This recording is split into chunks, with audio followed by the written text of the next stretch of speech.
Okay, let's get started. Good morning, everybody. Thank you for joining us today. We have a special guest, Deputy Chief Michael Rein. Many of you know with our University Police Department and University Public Safety. Today, he's going to talk about body cams and how they're used by our police. We will have time to take questions at the end of the presentation. And in the meantime, I'll turn it over to Deputy Chief Mike Rein. Go ahead, Mike.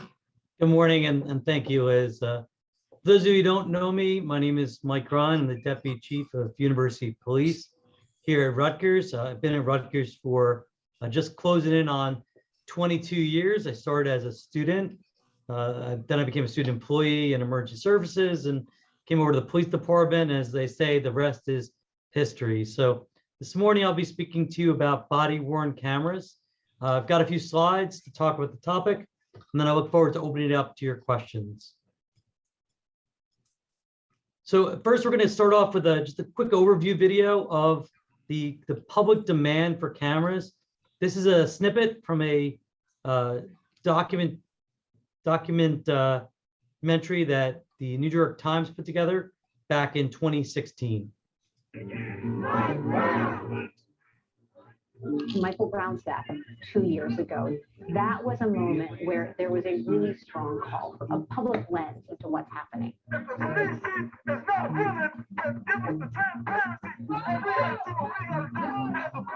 Police body cameras became the solution. We should make sure every police department has body cameras. Look, it can solve a lot of problems for the police. It ensures accountability, transparency.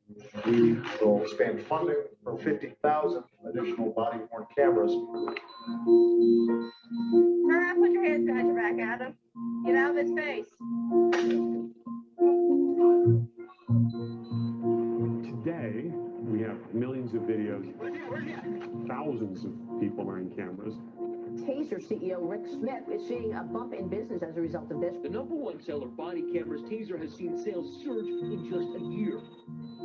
Even with body cams on police officers, we still have police officers shooting unarmed black men.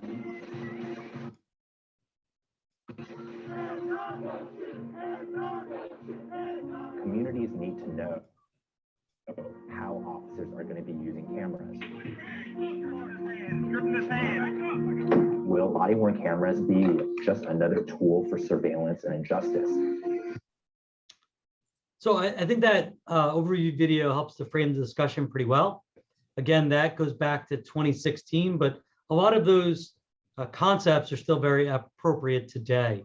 So we talk about body-worn cameras, and I'd be remiss if I didn't introduce the picture at the bottom of the screen. So that's at the time Acting Attorney General John Hoffman, now our Senior Vice President for the Office of General Counsel, as well as Chief Cop, back in 2016 at a press conference held at Rutgers, particularly regarding body-worn cameras. So why body-worn cameras? So first is the national attention on police transparency. When you think about it, the police are the most visible form of government, and they operate with relative transparency. And what do I mean by that? So the police drive through your neighborhood, drive through our community, on our highways. But what are they doing? And to what extent are they being successful? So the body-worn cameras help to bring that to the forefront. There's a national attention on police use of force. In 2016, the Washington Post published an article, particularly about police use of force. Prior to that, police use of force kind of lived in its own silo, right? There was a lot of questions about when force was used, when force could be used. So the cameras themselves allow that attention to shine the light, if you will, to be shined on the actions.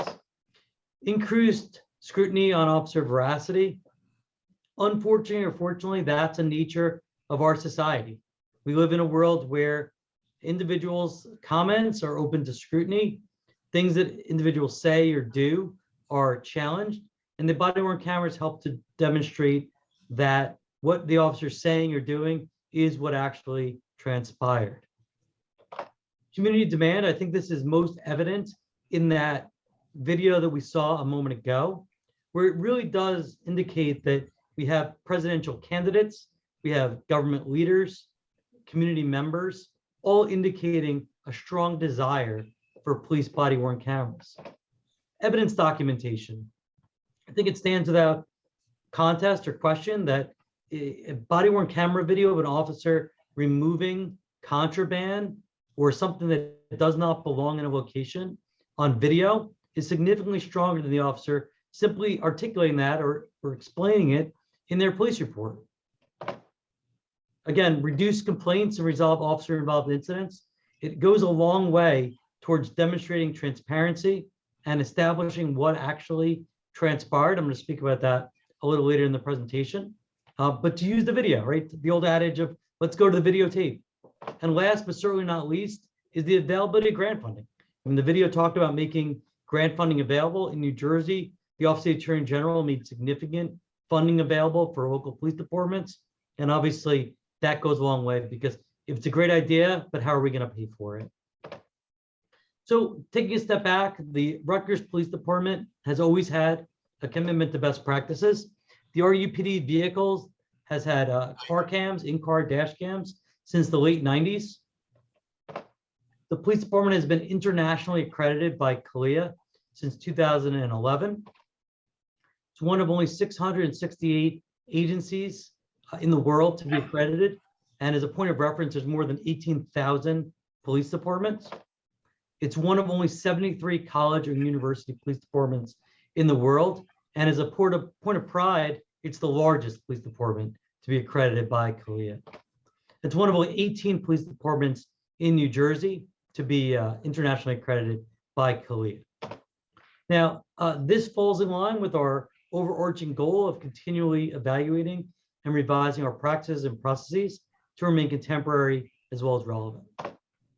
So the body-worn camera, the adage on the screen, the statement on the screen, see the truth at any moment. So I believe that the old concept of there's two sides to any story is a relic of a different era, right? We used to say there's two sides to any story, person A side, person B side, his side, her side, her side, her side, his side, her side, what have you. The truth is there's really four sides to any story, right? There's person A, person B, there's the witness, and there's the truth. And the camera helps to demonstrate the truth. The cameras that our officers wear, and there's a picture of it up in the top right of your screen, they're activated by the vehicle's overhead lights. So if the officer activates their the lights on the car to stop a car or to race to a scene, something along those lines, the body-worn camera automatically turns on. The officer has the ability to self-initiate or self-activate their body-worn camera as well. When the camera activates, it records back audio, not video, for 30 seconds. Strike that, reverse it.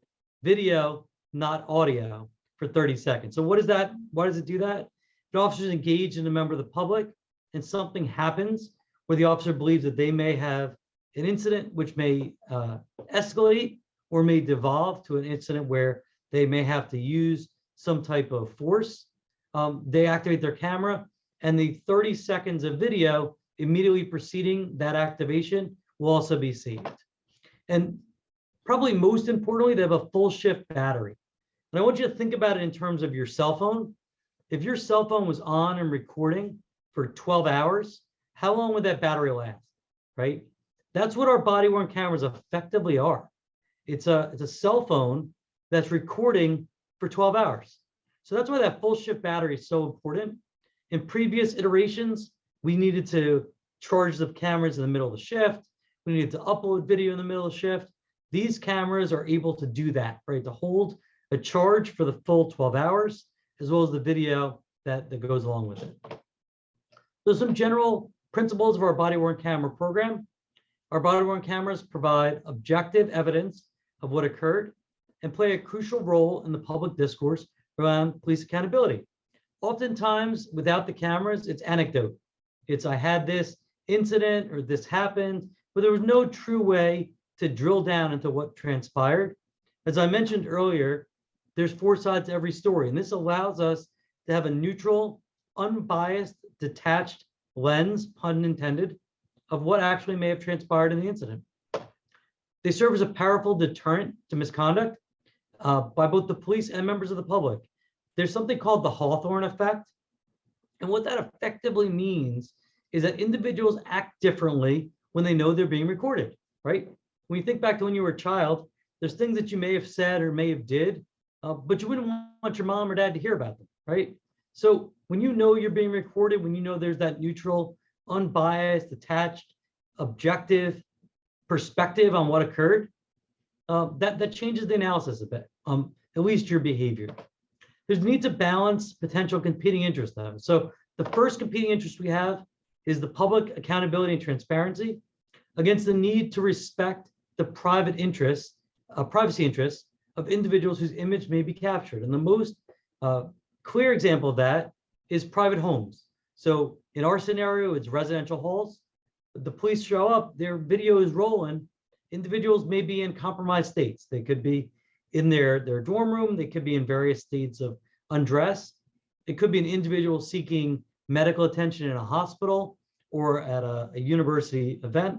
So the officer have to balance the need to maintain that video with the need to not embarrass or otherwise shill individuals of the public. And that's our next interest, right? So the need to maintain the recording needs to be balanced against crime victims or witnesses that may be unwilling to be fully transparent with the officers if they know they're being recorded.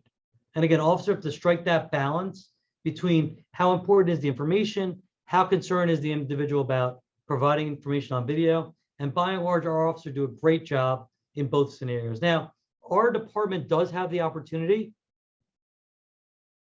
and the ability to redact faces and voices in those videos. So if it is recorded, we can redact portions or segments or even just the audio. Think about confidential information, a social security number, a birthday, a home address, that type of thing, from the video before it's released either for court or for any number of purposes. So some objectives of our program: we want accurate documentation of police public contacts, arrests, and other critical incidents. So it's not only for court, but it's also for the ability to evolve the police officers themselves. And that's the next bullet, right? To enhance the public's ability to review probable cause. That's the legal standard for arrest. To review officer and subject interactions, evidence for investigation or prosecutorial purposes, and to provide additional information for officer evaluation and training. I don't want to speak about this in the next few slides, but this is another tool in the toolbox to ensure that our officers remain in accordance with our very high expectations and they continue to meet or exceed best practices. They're useful in documenting a crime and accident scene. As I mentioned before, an officer on that scene has a lot of information coming at them. So this allows them to take a step back beyond their time on scene, review what transpired, and make sure the report is accurate, it's complete, and that it properly captures all of the important information. So the benefits of our program: the department has the opportunity to positively impact an officer's individual interpersonal skills. Oftentimes we get complaints about demeanor, and this allows the supervisor to break down an incident, sit down with the officer, and review how they acted. A lot of times the way the public perceives the officer and the way the officer perceives him or herself are at odds. And there's nothing better than the officer having an opportunity to review their interaction in a non-enforcement, non-confrontational setting and determine if they would have liked the way that they were interacting with. It allows the department the opportunity to conduct regular inspections of our personnel. The bottom line is there are not enough supervisors to be at every call, but this allows the department to review officer interactions, again, in a non-confrontational setting, and hopefully benefit the officer and the community by ensuring that the department's goals are being met or exceeded. So in New Jersey, the law required that every police department implement a body-worn camera program by June 1 of 2021. But you'll be happy to hear, and probably not surprised to hear, that the Rutgers Police Department has had a body-worn camera program in place since late 2016. We're now on our third iteration of body-worn cameras, because again, the technology is changing just that much. And when you say, well, why is the equipment need to be replaced so frequently? Remember that cell phone analogy, right? How many cell phones have you been through in that almost 7-year time period between when the cameras were purchased, initially deployed, and now? So I think it makes sense. So there's a responsibility to truthfully respond to specific inquiries. What does that mean? If a civilian or a member of the community asks one of our officers, hey, am I being recorded? The officer has to answer truthfully. That doesn't mean that the recording needs to stay on, because the citizen can request the officer deactivate their camera, and then it falls to the officer and consultation with their supervisor to determine whether or not the camera stays on. And I'm happy to answer any specific questions on that after the presentation, but the bottom line is there are those scenarios where individuals just don't feel comfortable speaking to a police officer if they're being recorded. That doesn't mean if someone asks for the camera to be deactivated, it will be. There's criteria the officer needs to follow, but as a general rule, officers need to be truthful when responding to inquiries about whether or not their camera is recording. I mentioned earlier about balancing those competing interests about individuals in private locations being recorded. So officers have to identify to anyone in a private residence that they're being recorded. That's what the law requires. That's what our policy requires. That's what state guidelines require. And by and large, the officers acknowledge upon arriving at a scene, good evening, my name is Officer Rein with the Rutgers Police Department, operating a body camera, and this interaction is being recorded. That was a lot more formal than most of the interactions are, but I think you get the general gist of that requirement. So body-worn camera activation is generally required in all interactions. And the slide says continued activation. And the reason we call it continued activation is our officers are trained to activate their cameras upon being dispatched to the call for service. And the reason they do that is because upon responding to that scene, there are another number of important things that the camera records. Think about vehicles fleeing the scene. Think about individuals attempting to wave down the officer with additional information. There's so much information coming to the officer in a very short period of time that camera helps to capture everything that's transpiring while they're en route. So how long are our recordings retained for? As a general rule, our recordings are maintained for the state minimum of 180 days. So in practice, 181 days. All recordings are which are retained for evidence are retained for their useful life. So if a case takes 7 or 8 years to go through the process in the criminal courts, and then there's a 3 or 4 year appeal process, it would be a minimum of 11 years. But again, whatever that recording time period is. Now, recordings can be retained for longer periods of time upon request, either by the officer or a member of the public. So if a member of the public thinks that a recording would benefit them or should be retained for any number of purposes, they can make a simple request to the police department that recording be retained for any reasonable period of time. So here we're going to watch the same incident from 2 different perspectives. On the right is the same incident from the dash cam. That's the camera that's mounted in the police car itself. And on the left is the incident from the officer's perspective with the body camera. So I'm going to play this video for you twice. I'd like for you first to watch on the right side and then from the left, if that makes sense. But if you do reverse, that's okay too. But I want you to try and take note of the differences. Now, I'm going to introduce this incident to you.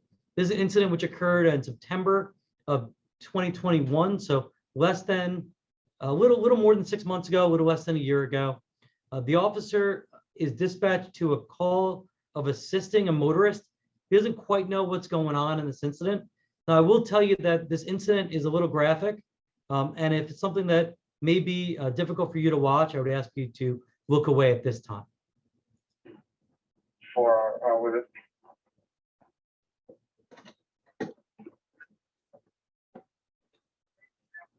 Hey, how are you? Good, how are you? What's up, man? I don't want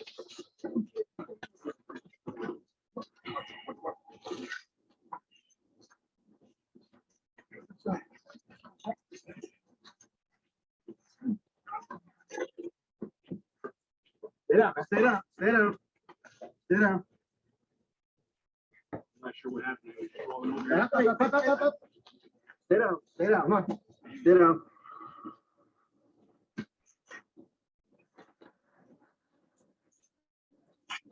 Stay down. So again, I'm going to give you an opportunity to watch the video again. This time, if you focus on the right, please focus on the left, or vice versa. With it.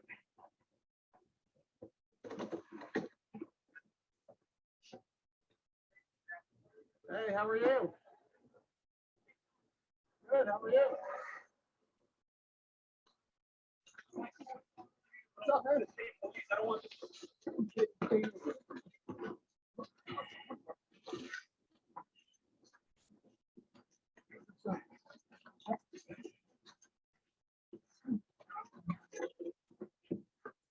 Stay down, stay down, stay down. Stay down. I'm not sure what happened. Up. Stay down, stay down, come on. Stay down.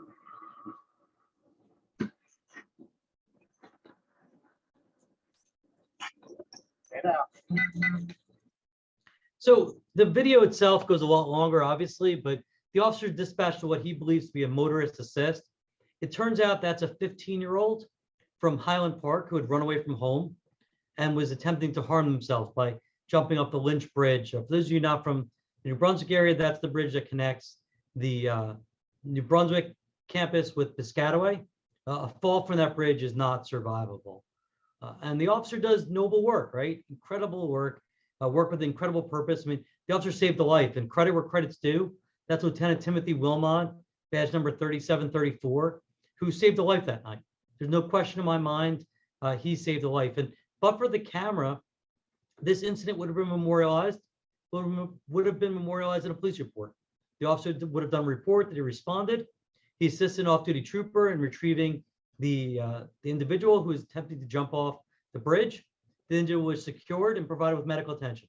And that's what the report would have read.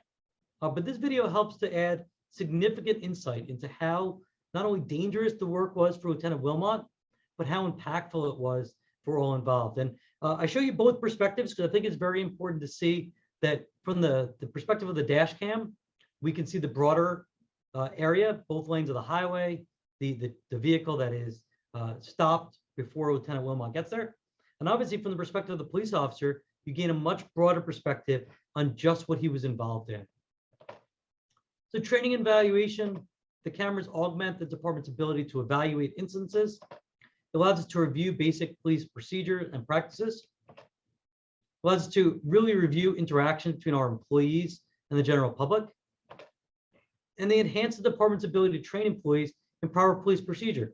I think that the picture I used a moment ago is very apropos because that's not something that happens very often. Unfortunately, it happens more often than it should. But for our newer police officers, they can watch that video. They can gain perspective on what went right and what went wrong. And that's an incredible learning tool that previously did not exist. And similar to the way the professional athletes use their video of practice sessions and our NCAA athletes use their video of practice sessions, it allows us to break down incidents frame by frame for training purposes and really look at them from a holistic lens. What can we do right? What can we do wrong? Was there a training issue? Was there a policy issue? Was there an equipment issue? How about discipline and supervision?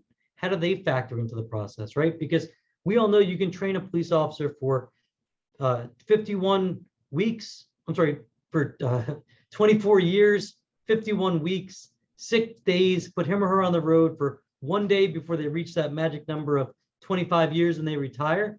And they're going to encounter something we didn't train them for. And that's just what it's like dealing with these types of evolving situations. So again, that's an up-close picture of our body camera. It's about the size of a cell phone for perspective, and that's what it looks like. So there's some general assumptions when we talk about the body camera program. First, the camera does not follow your eye or see what your eye sees. The camera is by and large mounted on the front of the officer towards the middle to bottom of their chest, but we perceive in 360 degrees, and the camera at best can record in 180 degrees. Some important danger cues cannot be recorded. You know, think about an individual coming around the wall or someone who's tensing up their arms, looking for an avenue of escape or something like that. That cannot be recorded by the camera. Camera speed differs significantly from the speed of light. Things happen in real time, but the camera, in order to compress video, records in layers. So it's very possible that when you're looking at the camera, something may happen 1 second and be moved in another second. And the camera needs to adjust for that and account for it. So the camera will see better than you, the officer, in low light. It takes your perception, your vision, about 30 minutes to fully adjust from a bright sunny day to dark, where the camera adjusts with the snap of my fingers.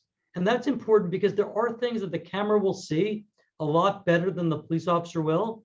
And that's okay, but we need to recognize that when we're watching these videos, that there may be a remote control, which is clearly a television remote control, which is visible in the hands of a subject, but the officer may have believed it was an edged weapon, a knife, or some other type of dangerous implement.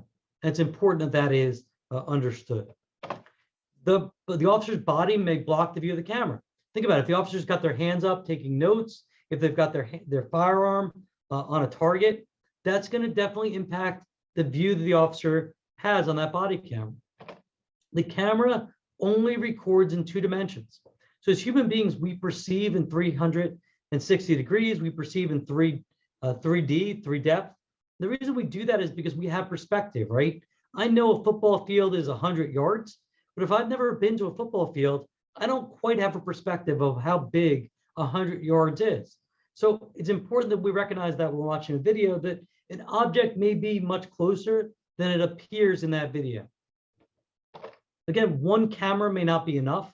I think the video I showed a moment ago definitely underscores that point, but that's why we want as many cameras as we can.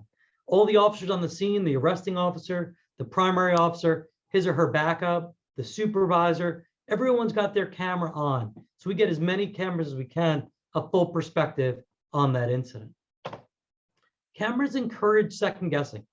You've got guys like me and our supervisors sitting in an office who frankly haven't worked the road in too long with the opportunity to second guess. When I was a patrol officer working the road, no, I didn't have a body camera. So nobody could watch my video and see what I was saying, see what I was doing, really criticize and question what I was doing. And criticize and question is incredibly unfair because I can tell you that that's never my perspective. I'm looking at it to say, hey, did you look at it from this angle, right? To ask a new officer, hey, think about it from the perspective of the individual you were interacting with. What's their perspective? And this goes without saying, but a camera can never replace a thorough investigation. Our officers still have to be diligent. They still have to ask the right questions in the right way. They still have to be appropriate to look for the clues in the location, signs of forced entry, evidence that may have been discarded or attempted to be hidden. So I think that kind of goes without saying, but I'd be remiss if I did not identify it, that it's super important that officers still ask the questions and document them appropriately in the camera, that the camera does not replace that 20/20 hindsight. So this is a clip from the Today Show. It's a little old, but I think it makes the point that you can't always believe what you see on the camera. So we're gonna take a minute and watch this, and then we'll discuss it. We're back at 7:39 this morning on Rossa Reports, a new controversy with those police body cameras. The question is, can you always believe what you see in the footage they record? Today, National Investigative Correspondent Jeff Rawson here with some surprising demonstrations. Jeff, good morning. Hey guys, good morning to you. And this is in the news right now. New numbers out showing crime rates across dozens of cities on the rise already this year. The FBI now saying the viral video effect could be to blame. Basically, police afraid to approach criminals, fearing it could end up on camera or the internet. But still, communities are pressing for police to wear body cameras, hoping to eliminate the he said, she said during altercations. It's hard evidence, right? It's all there on video. But can the video itself be deceiving? This morning, what do you see? You're watching what looks like an aggressive confrontation. Caught on police body cams. Many departments across the country saying they increased transparency and hold officers accountable. These cameras are the future of policing. And they are helpful, like in Texas. James, find your back. Dash cam video showing a cop taking down a suspect, seemingly out of nowhere. But from the body camera's angle, a clear view of the suspect attacking the officer first. And in Ohio, a body cam capturing this officer pleading with a knife-wielding man. The camera confirming the officer needs to use force. But do they always tell the whole story? Today, we have some revealing demonstrations for you. This is Seth Stoughton. He's a law professor here at the University of South Carolina and also a former police officer. You'll be playing the cop. I'll be playing the suspect. And you were saying sometimes police body cameras can be misleading. That's absolutely right. They're a great tool, but like any tool, they have limitations. They can be deceptive.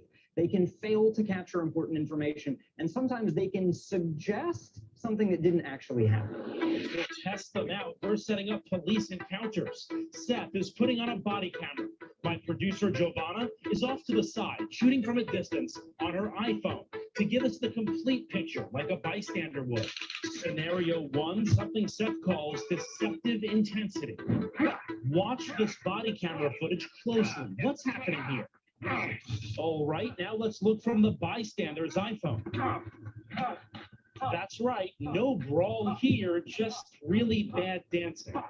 That is incredible. What does this show us? Because of the location of the camera and the fact that it's looking up at you and it's on loose clothing, it makes the situation look like this aggressive encounter, when of course, with a little more context, we know it's not. Okay, on to scenario 2, no sound. We're going to demonstrate a traffic stop. There have been so many controversial traffic stops lately caught on police body cameras, and there are some officers that don't record the sound and some departments still that don't release the sound, and you're about to see what happens. It looks like a normal traffic stop until... So what's going on here? A, the officer attacked me. B, I attacked the officer. Or C, the officer helped me. Okay, now here it is again with the sound. I did write the ticket today. Oh, whoa, hey, a bee just flew in your car. Oh, it's right behind you. It's right behind you. Help me. Help me. Get out. Get out. Get out. Get out. Get out. Get out. Get out of this car. Get out of this car. Get out of this car. The sound changes everything. But you won't believe your eyes in scenario 3, what the camera can't see. Hey, man, police department, you okay? I don't want You to all get right? trouble. Just leave What me are you alone. doing up here? You okay? Just leave me alone. Oh, come on, come on. Hey, get on the ground now! Get on the ground now! So why did he attack me? It looked like a normal conversation. He just threw me to the ground. But here's what the body camera couldn't see. Just leave me alone. Freeze right there. I pulled a fake gun on the officer, causing him to react. People think that body cameras are going to be the solution to issues of police accountability and transparency, and sometimes they will be. Sometimes they won't be, and sometimes they'll be outright misleading. Research on these body cameras is still fairly new, and while there are no specific cases of deception yet, experts believe as they become more widespread in the country, there will be. By the way, Seth uses videos like this to teach his students in South Carolina, even judges, about how to interpret these body cam images and this footage when it comes out. Wow. I mean, that's first of all, your dancing is a felony. There's no question about that. But no, seriously, it's amazing what you can't make out just from looking at raw footage. And it's important to have, no question about it, but you need context, just like anything else. Hopefully it's not the only piece of evidence in a case. Exactly. There are other things that provide that context. Yeah. Jeff, thank you. Yeah, so I think that's the overarching goal, right? That it's all about context, and the cameras themselves taken out of context could be misleading, but they're one more piece of evidence towards toward transparency, one more piece of evidence towards a potential misconduct issue, and hopefully used correctly in training. So I know what you're all thinking. Are body-worn camera recordings public records? So they are in New Jersey. They are considered public records, are subject to public inspection under New Jersey's Public Records Act. So I'll open it up for any questions at this point. If there's any questions regarding body-worn cameras or the way in which the Rutgers Police Department uses those body-worn cameras.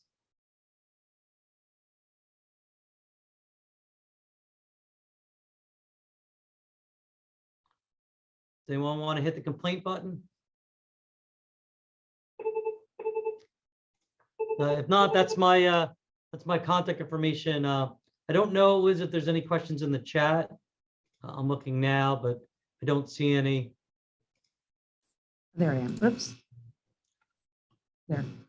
So again, I'm happy to answer any questions regarding our body worn camera program that anyone may have. I don't see any questions in the Q&A, but if anybody wants to put a question in the Q&A, if you don't care to speak up, then please do. That was an excellent presentation and a lot of great information in there, Mike.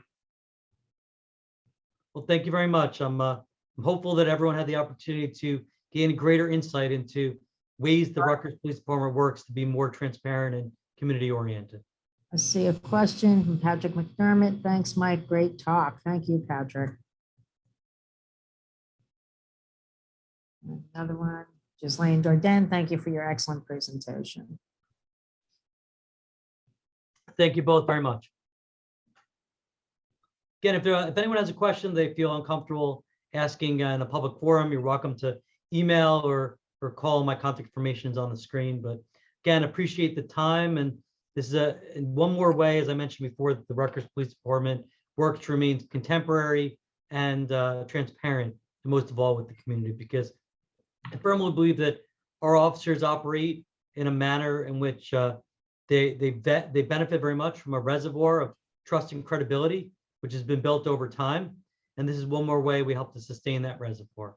So again, thank you very much. And obviously we're part of the broader institutional planning operations community. We'd be remiss if we did not benefit from that partnership as well. Thank you very much, Mike. We appreciate it. Have a great day, and thank you everybody for joining us. Thank you again. Okay, take care now.